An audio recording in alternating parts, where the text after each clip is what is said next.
घने जंगल के बीचों बीच एक बहुत पुराना पेड़ था, इतना पुराना कि गांव वाले कहते थे इस पेड़ के पास मत जाना, वहां कोई रोता है। दिन में सब कुछ सामान्य लगता, लेकिन जैसे ही रात होती उस पेड़ के पास से एक धीमी धीमी रोने की आवाज आने लगती। हो मुझे घर जाना है। गांव के लोग डर के मारे उस रास्ते से गुजरना छोड़ चुके थे। एक दिन उसी गांव में रहने वाली एक छोटी सी लड़की गुड़िया अपनी माँ के लिए जड़ी बूटी लेने जंगल में चली गई। धीरे धीरे चलते चलते वो उसी पुराने पेड़ के पास पहुंच गई। तभी उसे वही आवाज सुनाई दी, मुझे बचाओ, मैं यहाँ फंसी हूँ। गुड़िया डर गई, उसका दिल जोर जोर से धड़कने लगा, लेकिन वो भागी नहीं। उसने हिम्मत करके पूछा, कौन है वहाँ? अचानक पेड़ के पीछे से एक हल्की नीली रोशनी निकली और धीरे धीरे एक छोटी सी परी उसके सामने आ गई।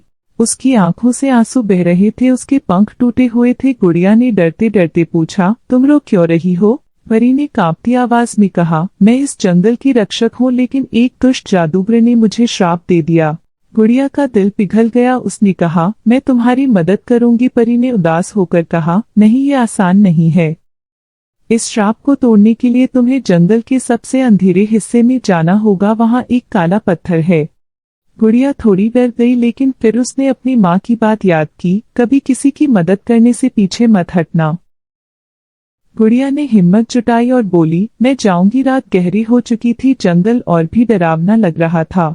अजीब अजीब आवाजें आ रही थी, पत्ते हिल रहे थे जैसे कोई उसे देख रहा हो, लेकिन गुड़िया आगे बढ़ती रही। थोड़ी देर बाद वो उस जगह पहुंच गई। चारों तरफ काला धुआं था, बीच में एक चमकता हुआ काला पत्थर रखा था।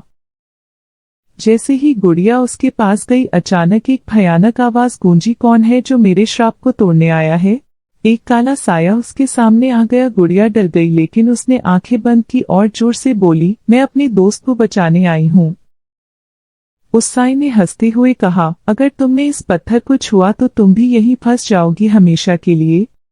गुड़िया के हाथ कांप रहे थे, लेकिन उसने धीरे धीरे अपना हाथ आगे बढ़ाया और उस काले पत्थर को छू लिया।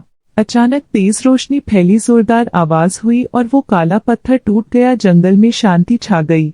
वो काला साया गायब हो गया। गुड़िया दौड़ती हुई वापस उस पेड़ के पास आई और जैसे ही वो पहुंची, वो परी चमकने लगी। उसके टूटे हुए पंख फिर से ठीक हो गए। परी मुस्कुराई और बोली, तुमने मुझे आजाद कर दिया। गुड़िया ने खुश होकर कहा, अब तुम रोओगी नहीं ना? परी की आंखों में खुशी के आंसू आ गए। उसने कहा, नहीं, अब मैं कभी नहीं रोऊंगी। परी ने अपना हाथ उठाया और एक चमकती रोशनी गुड़िया को छू गई। अगले दिन गांव में सब कुछ बदल चुका था।